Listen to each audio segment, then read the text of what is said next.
Doc, are you a recent grad or an associate interested in taking the leap into practice ownership? Or are you a current practice owner with a booming practice looking to expand? If so, the Practice Launchpad's Dental Startup Masterclass on October 27th and 28th in beautiful San Diego, California may be just the event for you. Join TPL's founders and your startup expansion and acquisition coaches, Dr. Chris Green, Dr. Taher Dune, and yours truly as we share the proven processes that will help you to grow to a $2 million startup in year one with hundreds of new patients per month, all while saving hundreds of thousands of dollars on construction, IT, and equipment. We weren't taught the language of construction, how to negotiate with vendors and landlords, and how to vet and manage service providers in dental school, so it makes perfect sense to get guidance from people who have learned in the trenches. And in this case, the three of us have 20 startups and acquisitions under our belts. Seating for this event is extremely limited, and the last class sold out fast. Early bird pricing expires soon, so reserve your seat today at thepracticelaunchpad.com. That's thepracticelaunchpad.com. The Dentalpreneur Podcast. Okay, doctor, it's time to put down that handpiece. You're listening to the show dedicated to helping dentists get their lives back. It's time to decrease your stress, increase your profitability, and regain your passion. Now introducing your host, Dr. Mark Costas. Hello, everyone, and welcome to another episode of the Dentalpreneur Podcast. I'm your host, Dr. Mark Costas. Welcome to the first ever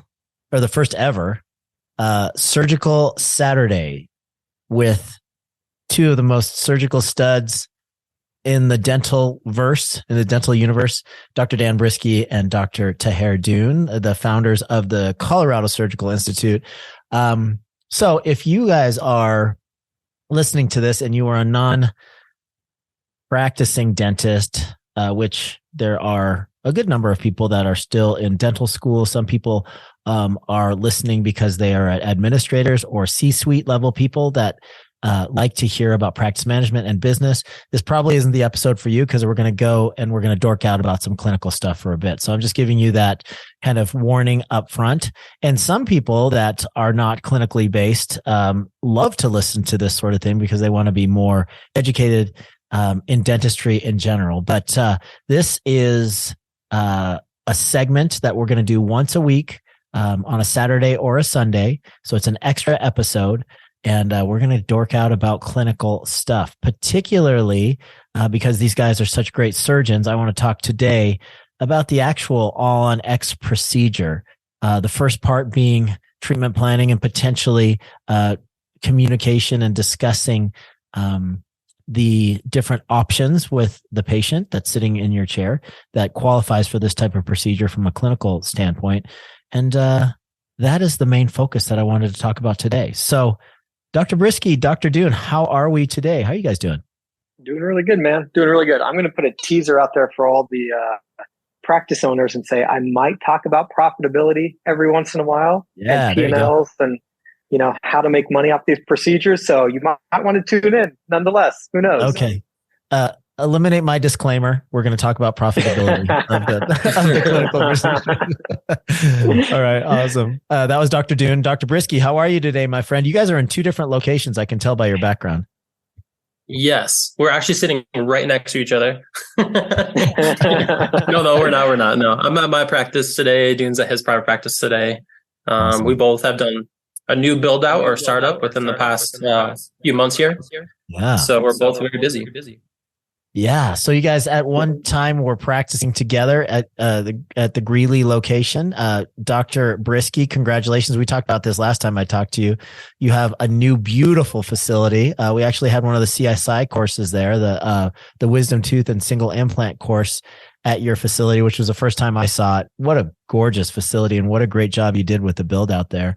And then Dr. Dune moved from his original 6-operatory facility at Greeley Dental Care to a much, much larger facility right down the street. So first, I'm going to talk to you, Dr. Brisky, about how did it go with the build out, and what was the time frame? Like, did you hit all of your benchmarks as far as how long you thought that the whole process was going to take? So the timeline of the project actually went pretty spot on, surprisingly. I actually opened from the time that we started the startup. It took 10 weeks actually from the times that I was actually open. Things moved pretty rapidly. I was definitely here a lot, making sure that people are getting things done, anticipating problems that were going to happen, anticipating problems that were going to happen with the city as well. But I think overall it went pretty smooth. So I was actually very happy with how it opened. I think by the end of the project, they were very scared to tell me about any delays. And I think I found the delays before they would even tell me them, because I became really good friends with my GC and all the workers. I'd bring them food and beer, and just to get them to tell me any secrets they weren't supposed to tell me. That is an insider, really, really good tip, is to make good friends with all the subcontractors as well as the general contractor. You know, if you befriend them and treat them with respect, you're going to get a whole lot different level of workmanship. And actually, I think you're going to get better results just in general. And it's just the right thing to do. But also, it really, really helps to not have an adversarial relationship with those guys. Yes. Totally. And Dr. Dune, moving on to you. Tell me about your project. That was a big project as well. Yeah, so we started this thing like 2.5, 3 years ago. It was just a plot of dirt, and it's going to house Colorado Surgical Institute. So it's a 12,000 square foot facility. I'm in the basement right now, in my Zen room, as I like to call it. Just I get to come to a place and just chill and have lunch and record podcasts. But we have 2 conference rooms, one that can hold 60 people, one that can hold 40 people. We have a full-on lab. And we have 18 operatories on the main floor, a couple big surgical ops that we can teach out of. And it's really cool to see it all come to fruition. Now, my project didn't go as smooth because the city definitely did not play as nice. And we got delayed on the elevator. We placed the order for an elevator, in August of last year, and we're recording this in August of this year. And I think on Wednesday, they're going to clear my elevator, and then we will be operational 100%. Yeah, the joys of construction. I've done it many, many times, and it's not always fun. Sometimes they go like briskies and they go nice and smooth, and sometimes they take twice as long, which I've had happen in California more often than not. And almost always comes down to permitting and disagreements between the designer / architect and the general contractor. But eventually things get done. But man, it is some of the most stressful stuff out there when it comes to practice ownership. So let's switch gears, guys. Let's talk about treatment planning and all on X. And when you determine that somebody is a good candidate for this type of treatment, what goes through your head, and how does that conversation sound? And I'll start with you, Dr. Brisky. So usually when I bring a patient in, right, I've had actually a very good case closure percentage recently. I've had 28 consults come in, and I've already closed 13 arches. Wow. Nowadays, patients just say yes if they come see me. Like, they say yes if they have the finances or the ability to do the case itself.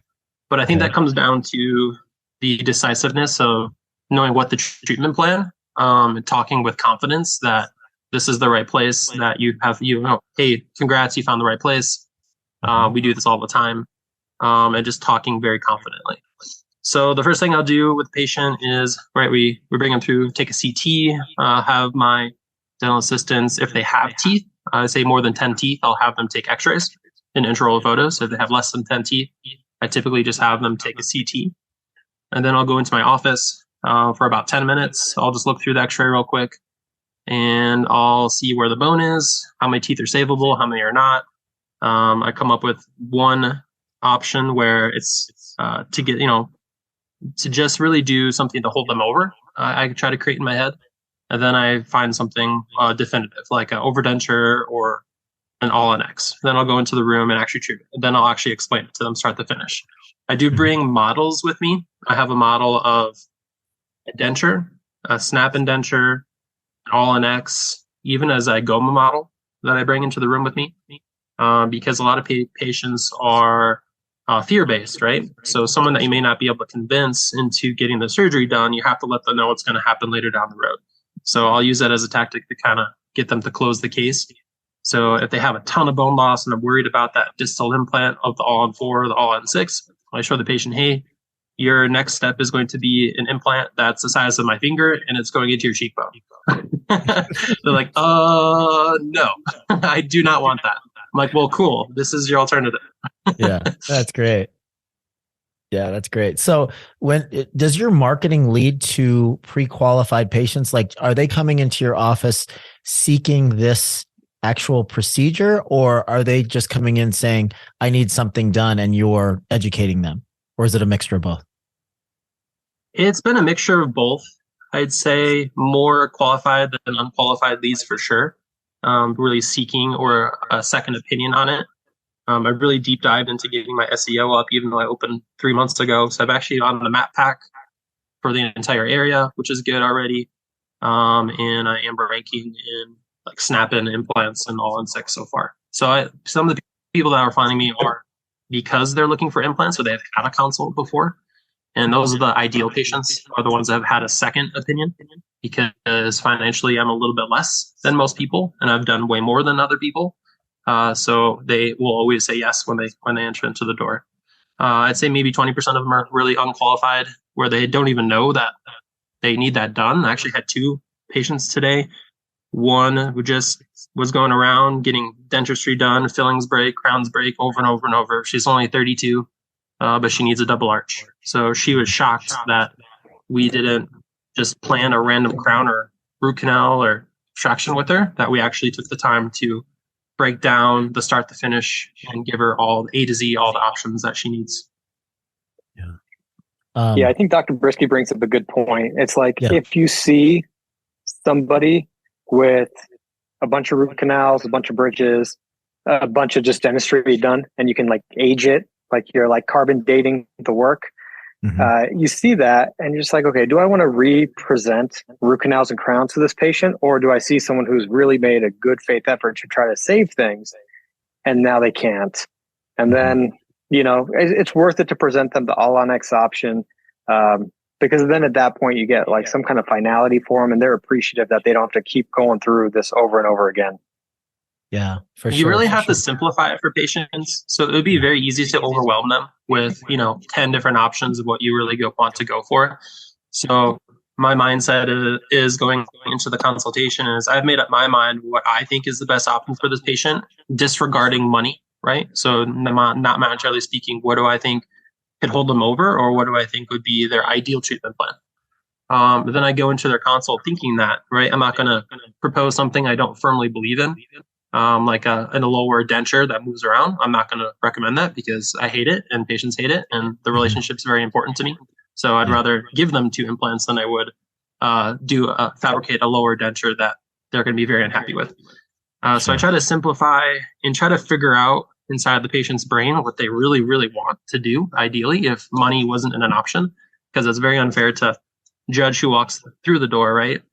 Based on what they're wearing or how they're speaking, and making decisions emotionally about what we dictate their treatment plans to be, right?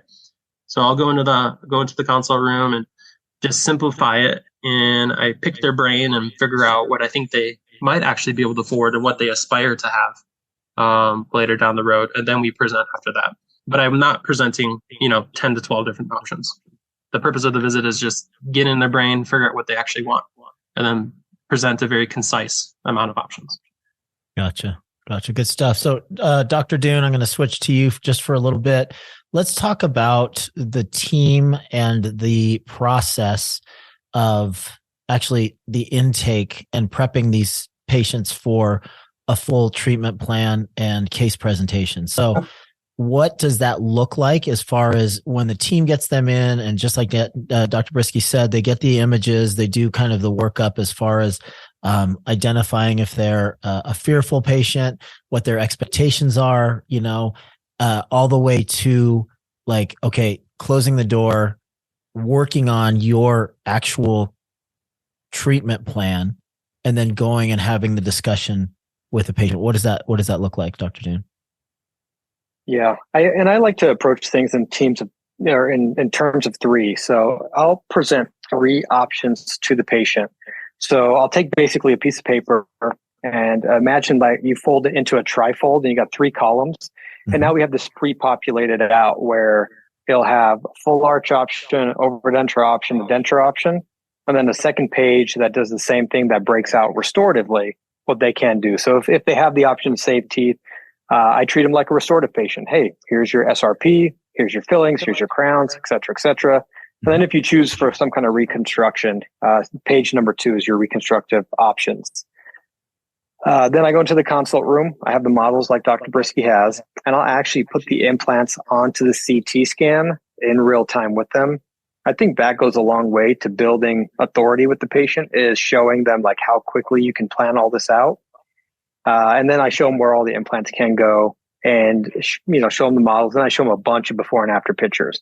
And what I do is I have a huge folder that has, maybe 100 before and after pictures on it. And for those of you that don't have 100 before and afters, take a bunch of different angles. So each patient takes like 10 pictures. And then when you scroll on the folder, it gives the appearance that you have a lot of cases you've done. And then I'll go to a case that reminds me of that person. I'll say, oh yeah, this person reminds me of you. And it'll be, another gentleman in his 70s, or it'll be some female in her 40s. And I'll match the person and I'll show them a case I did just like theirs. Mm-hmm. And then I just let the patient talk. And I ask them like, hey, are you doing this for anyone? Is there anything in your life that's come up that you want to have this for? And a lot of people have grandchildren that point out missing teeth, or they have high school graduations that are like the 10-year anniversaries or whatever those things are called. They're reunions that they're going to, and they have something in their life that they're doing this for. So I like to have that conversation and figure out, who that they're doing this for. Because from a psychological perspective, a lot of people take care of themselves because they're doing it for someone else. They're trying to show up as a better version of themselves for someone else. And that's a good motivating force to ask them that question, make them go back into their reticular activating complex and go pick the memory out and really decide, who that's for. Yeah, that's great. Dr. Brisky, what are some of the common objections that you get or obstacles that you have to overcome?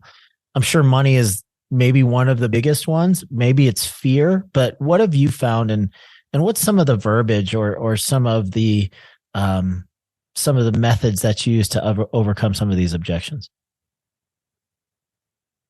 I think the biggest objection is probably confusing the patient. I'd say communication's not on point. Yes, communication not being on point, and that usually comes from the doctor presenting, whether they feel confident in the procedure, right? Mm-hmm. If we don't feel confident in the procedure, we're not going to propose something, and we're going to resort emotionally to something that we feel comfortable with, right? Mm-hmm. A denture or a partial or something like that. So I definitely encourage anyone that's listening to, post cases or post them on DSN, all right, post on Marcos's Facebook page, ask for help for us to help you guys treatment plan anything. We'd be willing to do anything to help people out, because we want to make sure patients actually get the ideal case that they really want, right? And for a lot of patients, that's actually fixed. I found maybe 20% of people will try to lead themselves into a snap-in type of teeth situation, but vast majority of people want a permanent smile, right? One that does not come out. Mm-hmm. So I think talking confidently about that procedure with the patient and figuring out which one they really want, and that's a big one to really come over. Obviously, the second one is financially, but financial is only difficult if it's difficult to talk about it, right? Like nowadays, it's very easy to say, hey, this case is $40,000, right? But a long time ago, I didn't feel comfortable saying this case was $40,000, right? I would cower a little bit because I was nervous. Hey, can I pull this case off? Can I do it myself? Am I confident that this is going to turn out great? But now that I am confident it's going to turn out great, I have no problem saying, this is what you should do. this is going to go amazing. And I'm the one I'm the one that's going to do it for you. Got it. Thank you, Dr. Dune. When you encounter some of these patients that give you a little bit of pushback as far as whatever your common obstacles are, what does your verbiage sound like? And how are you explaining through, like, okay, we could go with a removable option, but here are the challenges to removable versus this option versus, a snap-on kind of option? What are those? What does that sound like? Yeah. I think everyone who's listening just needs to know it's like whatever feels comfortable for you, and whatever feels authentic and genuine. You can take what me and Dr. Brisky say and kind of cater it appropriately. I'll say a version of like, look, we've been doing overdentures for a very long time. In my estimation, they are not as good as a fixed set of teeth. I show them the palate and say like, look, some of your palate will be covered. And in some cases, it's a lot of your palate will be covered. So then there's speech issues, taste issues. I show them the acrylic. I have them hold the acrylic versus the zirconia. And I'll say like, look, this acrylic denture, you're probably going to replace every 7 to 10 years. Once you wear it down, if you drop it, you're going to break it, like all these other maintenance things in the future may occur. And I typically only make these for my elderly patients who physically need like to remove it so the nurses and, can take care of their implants if they're in like an age living facility. Mm-hmm. And then I'll tell them like the fixed teeth, like the palate's open, it's fixed in place. From a phonetics and speech perspective, their speech is going to be better. From a taste perspective, they're going to taste the foods they want to taste. And then I talk about the digital process, and I talk about how we do things on computers. And I'll talk about how things we did, like when I was doing this 11 years ago, when I did my first full arch. So I'm kind of anchoring them to a comment of, I've been doing this for a long time, and telling them, hey, back in the day, this is how it was. Now this is what we have available. We have 3D printers, we have computer scanners, we have computer designers. It's the latest and greatest. And guess what? It's actually the same cost as an overdenture. So in my hands, I kind of charge the same for an overdenture versus a full arch. Now in everyone's practice, that can be different. But it's more expensive for me to do an overdenture case. The lab bills, the time, the pickups, all of that. Because I have an in-house lab, it's actually more expensive nowadays. If you're still sending your zirconia out and all of the above, and maybe full arches is still a little bit more expensive, but there will come a day that 3D printing these things and doing them in-house kind of makes the old school overdenture antiquated.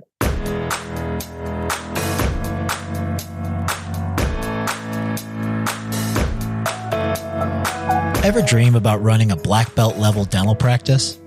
About becoming the kind of leader that inspires the team to create a systemized, orderly, and profitable practice, free of unnecessary stress and drama? What if you could practice clinical dentistry on your terms, or quit completely if you chose to do so, without a decrease in your standard of living? If this sounds like nothing more than a fantasy, I assure you it's not. And we've watched the scenario play out time and time again inside the Elite Practice Mastermind group. But this isn't just any run-of-the-mill coaching and consulting group. We have no desire to be the biggest. In fact, growth beyond a certain point would decrease the effectiveness and value of our membership.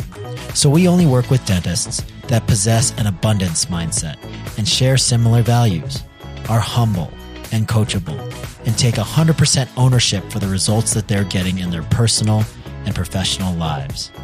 So if you feel like it's finally time to discover the limits of your potential and would like to apply for a spot inside of our special community, just go to truedentalsuccess.com and hit the Connect with Mark Now icon. You've put in the time and the effort. You've made the sacrifices. Isn't it time you took control of your future? truedentalsuccess.com. Connect with Mark now. Yeah. Hey, Mark. Sure. So what I'll do too is I'll have 3 models in my hand. I'll bring this to every room that I go into. I'll bring a denture, snap-in denture, a fixed set of teeth, and then a temporary printed one, and then a zirconia. So I'll bring all 5 in. Oh. And then I'll just go through all 5 options. I'll show, hey, this denture, it's removable, comes in and out. This gets you to about, let's say if you have all 28 teeth, because having wisdom teeth is not normal, right? The denture is going to get you back to 10% of function, right? So you'll gain about 10% of the function if you had all 28 teeth. Okay. Then I show them the overdenture. I said, and I use I say snap-in teeth. I don't say snap-in denture. I don't like that word. Denture just sounds bad. So I'll tell them snap-in teeth or permanent teeth for the fix to keep it simple. And I'll say the snap-in teeth, if you place 2 implants, it's going to teeter-totter up and down, and sometimes it's going to pop out. If we place 4, at that point, you can eat, almost whatever you want. Your chewing function is going to go up to about 60%. So, but if you want to go to this other option, these are permanent teeth. Permanent teeth are only removed when we remove them for you. You're going to get to 90% of function if you had all 28 teeth. So I think kind of describing it in terms of amount of function they're going to get in terms of the food that they want to eat helps them quite a bit. Then at the very end of it, I'll show them the printed teeth. I say, hey, these are printed teeth. I actually printed this here in my office. I printed them upstairs. It actually takes me about 30 minutes for me to print your teeth. And they're like, what? What are you talking about? Right? And then I'll show them the final. I say, after we finish with your permanent teeth, we actually give you a set. We remake your teeth into a permanent set of teeth. And I hand them the zirconia, and I say, man, doesn't that feel much more sturdy? It's an artificial diamond. It's way stronger. And they're like, yeah, that's what I want. So I tell them 80% of people choose permanent teeth and 20% of people choose snap-in teeth. And then then I ask them, which one are you? And then almost everyone says, I definitely want the permanent teeth. Yeah, right? For sure. Do you guys, what is your overall philosophy? You kind of alluded to this already, Dan, on doctor talking about money versus handing the baton over after the clinical discussion is done and having a team member talk through the money, that part of the discussion. I like to present the money, the dollar value to the patient. I feel a lot of my patients will give my staff a hard time about the cost of something if I don't present it first. So I'll give the dollar value, and I'll say, hey, or there'll be like the 3 columns on it, and then I'll present the actual dollar value. Then I'll just kind of sit there and look at them like, hey, this is 40 grand. They're like, oh, okay. Then they just kind of stare at you awkwardly. And then I start talking about how awesome we are compared to like a DSO down the street is what I do. I kind of crap on like some of the big implant centers, right? So I'll say, hey, down the street, I actually cost this much. The usual customary price in the area is actually at this. So I am much more affordable. And I tell them why. I'd say, hey, this is because this is a teaching office. I do this nationally, and I get my implants for less money.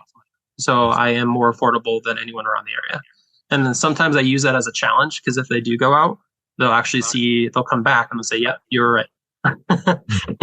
Right. So I do think it's important to know the cost of what everyone else is charging around you, especially the big implant centers, because you want to get that second consult from those implant centers, and you want to be the one closing. Gotcha. How about you can also have marketing messages. Yeah, you can also have marketing messages that go out as like a free consultation or free second opinion.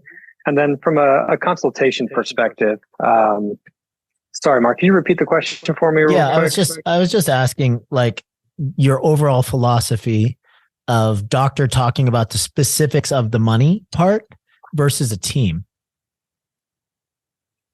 Got it. Yeah, I'm a huge believer in the doctors, and all my associates need to present the dollar fees, because if you don't present your dollar fees, then you don't have the confidence behind the case you're doing.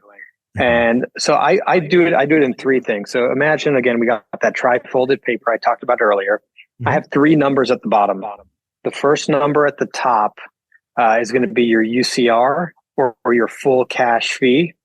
The second number is going to be what the insurance company is paying for. If they have insurance, that applies to it. The third number is going to be what the insurance write-off is, if there's anything applicable to it. Because sometimes in full arch, that may not be applicable, but if you're doing like an overdenture case, or you're doing, 4 implants or whatever the case may be, it's applicable. And then the last number on there is what they owe. So what I'll tell the patient, I was like, hey, this is usually $40,000. Your insurance company covers $1,500. They give you an additional discount of $7,000. And I'll say, hey, you really got a good plan, you know? And I tell the patient, yeah, you paid into this plan. It's a good insurance plan. If they have some coverage. And so I'm complimenting the plan they have. And I'll say, out of all of that, your portion is going to be $14,000 or whatever the math is. I know I did the math wrong for all you guys listening. But then I tie them to, hey, there's a really high number here. And at the bottom of it, it's less because of insurances and whatever you have applicable. Now, let's say it's full arch and I'm using what's called the high-tech law. And the patient is signing a form saying they don't want to submit it to their insurance company. Then what I'll say is like, hey, your insurance is still applicable to your cleanings, but usually this procedure runs around $50,000 if you go check out anywhere else. Because we have our in-house lab, because we have X, Y, and Z, you can come up with whatever is unique to your office. Because we have this, it's only $45,000 in this office. And that covers, and I'll then review, I'll say the number, and I'll say that covers your sedation, your surgery, your temporaries, your finals, your sleep appliance, because I factor in a sleep appliance into the overall fee. I say the only thing it does not cover is your hygiene visits, because that goes through the hygienist. Mm-hmm. So I'm making sure I remind them what it covers, and then I shut up and I let them break the silence, and they got to say the first thing. We've all heard all the educators in treatment planning and influence do that. You got to let them break the silence, and then I'll talk about medical history. So as soon as they break the silence, we have our little financial powwow. I'll actually edify my treatment coordinator who's in the room with me. And I'll say, hey, Rose speaks that language fluently. Before you guys have that conversation, what I'd like to do is just ask you a few questions to see if you qualify. And then I'll go into head and neck radiation, bisphosphonates, SSRIs, diabetes, recreational drugs, oral tobacco products, all of the above. So then I wrap it up with, hey, if you have any clinical questions, I want to make sure I answer them. But if you don't, I'll let you chat with Rose. She has a bunch of options on how to fit this within your life. And then if you want to do this procedure, all I'll need from you is X, Y, and Z. I shake their hand and I go do a round and, go check all my other ops and whatnot. Cool. That's a really good summary. I appreciate that. So, Dr. Brisky, I'm assuming that you have the same kind of policies where you bundle and everything that goes into the actual procedure is one cost, and then everything that needs to be done during that entire procedure is underneath that single cost, correct? Per arch? Yeah, exactly. I think the biggest hurdle for patients are two things. One is why they just can't use insurance. They're always stuck on that, right? Yeah. So the way I explain it is, it's like, hey, we want you to use your insurance. And I show that I pull up the CT and I say, if we use your insurance, by law, I am legally obligated to tell them what I'm doing, right? Otherwise, that's called insurance fraud. And they're like, yeah, right? I'm like, exactly. So then I show them, I pull up their CT and I go over each tooth and say, if you want me to use your insurance, I have to tell them what I'm doing. If I do that, we have to say implant, extraction, graft. And I tell them their fees on all of those items, when you add them up, come out to be almost twice the cost of what I actually charge without insurance. So, and then I say, I'm not saying don't use your insurance. I tell them, use your insurance. Use your insurance for where it counts. Use your coupon that's valued at $1,500 and use it for your cleanings this year. But don't use that coupon for the implants. If you do, I have to tell insurance, and they're going to charge you way more than I want to charge you. And then they're like, aha, I kind of get it. Then there's about another 10% of patients that no matter what you do, they're going to argue with you on insurances. So what I'll do is I'll put the value of their coupon on the treatment plan. I say, all right, guess what? I'm going to also give you the benefit on your insurance, even though I can't bill them for this. So I'm taking $1,500 out of my own pocket. I'm going to give that to you. Right. And that's kind of how I'll close the rest of those small percentage. I'll just write it on, I'll take the piece of paper and I'll write, minus $1,000 or something on it. And then they're like, oh, okay, great. Fantastic. And that was their roadblock. Their roadblock was they wanted their $1,000 coupon. I like that. And then they're happy. That. Right. Yeah. That's but cool. I just try not to, I feel like most people let their guard down if you really explain how horrible insurance is. That's all I talk about in my practice. I talk crap about insurance all the time, about their coupon, and because you don't want to tell them their baby is ugly, right? All right, with their insurance plan, but you can still, there's ways to talk about insurance negatively to where the patient will eventually be like, yeah, you're right. That wasn't a good plan. I'm like, yeah, exactly. So you have to get them to turn from the insurance mindset and start focusing on ways to move forward, even using their insurance. Dan, I'm going to stick with you here just for this one. Third-party financing, how often are your patients utilizing it? And are a good percentage of your patients actually qualifying for a significant percentage of the treatment via third-party financing? Most common, I tell patients, most people will put down a half or less. I just say that to see if they're willing to give in cash, because you don't want that. You want them to give some cash so their payment's not so high, right? And then I tell them, hey, the trick of this whole thing is figuring out, the reason why I'm asking you this is the reason you have to figure out how much you're going to be able to put down, because the purpose of this conversation is going to be how to make this affordable, how to make this the size of a phone bill or a grocery bill or a car payment, and not the price of a mortgage. And they're like, oh yeah, I agree, right? So we start there. As what I do, I'll try to get them to tell me how much money they actually want to put down in terms of cash. And then sometimes you'll find people that have the cash. Like, I tell them, hey, if you give your cash, I'll actually give you 5% off. They're like, whoa, cool. Then people in Colorado will go out to their backyard, which might be a cornfield. They'll dig up the suitcase of money that's back there, and then they'll bring it in. or the coffee can with $100 bills stuffed into it, right? Exactly. Yep. Yep. But most of them, I'd say 80% of people are not going to be paying cash, right? Most of them are going to be doing a combination of a cash down, maybe I say average 3 to 4K. But then the rest of it will be on proceed finance, or combining proceed finance with, a compassionate finance loan as well, or lending point. There's several different avenues, or they can go get a credit card. I actually had someone do that recently. They actually went and got a credit card, and then the credit card interest rate was lower than the compassionate finance fees. So they ended up using a credit card for the remaining of their balance too. So there's definitely different ways to get things done, but you have to walk the patient through it. And I always pretense the conversation saying, hey, this may be one of 4 conversations we have. And they're like, what? I'm like, yeah, a part of my duty as your doctor is to make sure that you not only get this case done, but you get it done financially responsibly, right? Yeah. So I need to make sure that you do this smart, where, you're not going to regret your decision later down the road. And I'm going to be able to walk you through the finances A to Z, and we have a great plan that you're happy with. That's awesome. Patients really respond to that well. That's awesome. Okay, I'm going to go to you, Dr. Dune, to close us out. We got about 5 more minutes, less than 5 minutes left. One of the cool things I think about Colorado Surgical Institute is that you guys teach all the clinical stuff. You guys, a big focus in the before and after lectures is talking about case acceptance, treatment planning, the whole plan of the case. But also you and I, take a lot of time to break down the profitability and how to actually make money in this particular procedure. Because, let's face it, there is a significant headwind into getting into these procedures. You have to buy all the equipment, you have to get all the training, you have to train up your team, and then you have to overcome all the obstacles and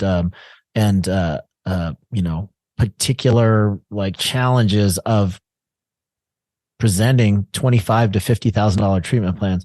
So talk to me about what you think dentists out there should know about getting involved with this procedure, and when does it go from this really steep learning curve to flattening out and becoming super profitable? Yeah, I'm glad you asked that question, because some people will get into this, and including myself. Years ago I started, I was like, okay, I'm going to do this procedure. I'm going to make a lot of money. That's not what happens. So initially you need to get confident and you need to get reps. And the best thing you can consider doing is figuring out your overhead costs for the procedure. Most people, it's going to be about $12,000 an arch from start to finish.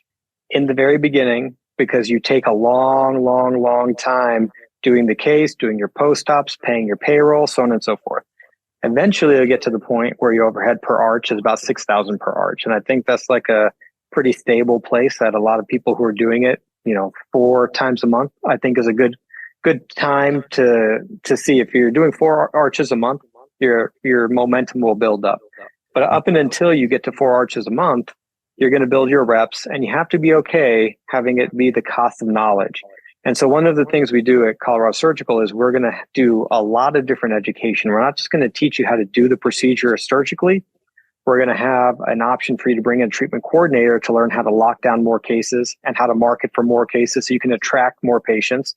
We're going to talk about, the philosophy of marketing and how to attract more people to your practice. One of the things we talk about is doing some of these cases at like the $12,000, $15,000 marker per arch. So you can build your repetitions very quickly. And then we're also going to couple it and teach sedation. So we do teach IV sedation as well. So for some cases, when the patient is otherwise healthy, they're doing a single arch, it's going to be quick. You can do your own sedation, and you then further reduce your cost in terms of performing the case. So in general, I think a lot of people need to know that starting off and doing full arch is a huge benefit to your patients. And you will have a lot of patients in your practice who already need this procedure, and you can probably stay busy for your first 18 months doing it that way. Mm-hmm. And then after that, you're going to have a robust marketing campaign to start attracting people from like a slightly larger geographical area. But in the beginning, if you get all these marketing videos and you start to push it out on social media, man, I'm pulling people in from like 8 hours away. They get hotels, they come in. And this is just over the past 3-4 years. We've had people start traveling in, and it's just word gets out that you're the one in the area that offers it. So just remember, it takes time to do something like this in any practice. You got to stick with it. Once you get to 6 months and you start to feel like it's hard, push through the barrier. Like that momentum you're going to build is going to start in like month number 9. And once you start doing this consistently for about 9 months to a year, you have the skill set for the rest of your career. Your practice is set up for the rest of your career. And then that profitability, that white hot profitability that all these private equity people are, evaluating essentially, coming in, that's there forever after the fact. So a lot of people don't stick it through. But if you can, it's totally worth it. Awesome. Dr. Brisky, I'm going to close with you. Our next surgical session, we're going to be talking about the reality of complications in this particular procedure, how to handle them with grace. And I'm looking forward to that session next weekend. But in the meantime, what's the best way to find out more about Colorado Surgical and when the next session is and what you guys will be teaching? Yeah, so we have a website, coloradosurgicalinstitute.com, where you guys can find us, see any courses that we're working on, also about any future courses that we're working on. Dude and I always have 10 different courses we want to roll out with, and then our team tells us, hey, maybe we should only do 1 or 2. Yeah. So we pick the best one based on lots of feedback from everyone out there in terms of what everyone's actually looking for. So we have courses for this year, which we have full arch and sedation. Then next year's courses are already out as well for the entire 2024. Those are going to include implant classes, wisdom teeth, full arch, IV sedation. We are going to be coming down with a digital workflow course and also a sinus lift and a block graft course too. So lots of good stuff to come from Colorado Surgical Institute. So a good way is to find us on the website. Welcome to fill out our questionnaire, and we can return the phone call and just try to figure out where you are clinically right now. A lot of docs may be placing implants, and maybe they just want to come hang out, right? It's a pretty fun atmosphere. Marcossis is always there too, so that's always fun too. He does have the biggest biceps in the room. yeah, he's always got the biggest biceps in the room, so everyone's a little jealous every time he's there. But it's just a fun atmosphere. I think that's probably my favorite part. So if you're just looking for something fun to bounce ideas off of, come observe. If you are looking to advance your clinical suite, are just trying to, see if that is something you want to do, right? Just come and check us out, or do an arch, do some implants with us, figure out wisdom teeth. A ton of good information. I think what sets us apart is Dr. Jude and myself, we are GPs. We do know how to teach people how to practice safely in their own practices and keep you guys out of trouble. Yeah. Awesome. And another benefit that we don't talk about all the time is even after after attending the course, the support that is given by the other fellow attendees, by all of the mentors that are all reachable after, you leave and go back home and start implementing these procedures into your office, and from the main instructors as well, as far as Dan and Taher, really, really great support after the fact, which you don't get with all surgical institutes. So thank you guys so much. I'm looking forward to next weekend when we're going to be talking about complications with the All-on-X procedure. But as always, great spending time with my homies, and I appreciate all of your wisdom today. Yeah, thank you, man. Awesome. Right. Thanks, Mark. Ladies and gentlemen, the founders of the Colorado Surgical Institute, Dr. Taher Dune and Dr. Dan Risky.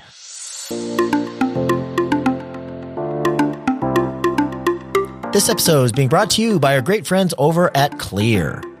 Patients with dental coverage are more engaged, but did you know that they also accept 2 times the amount of treatment and in return generate 3 times the revenue for your dental practice? Clear is an easy-to-use dental membership platform that improves your practice's critical metrics and expands access to care for your uninsured patients. We're a big believer in Clear's advanced membership platform because it also helps reduce dependence on traditional dental insurance. Another great benefit is that Clear now directly integrates with practice management software, providing the infrastructure and insight needed to scale and grow. To learn more about all of the benefits that Clear can provide your practice and to schedule your one-on-one consultation, just visit kleer.dental/DSN. That's kleer.dental/DSN.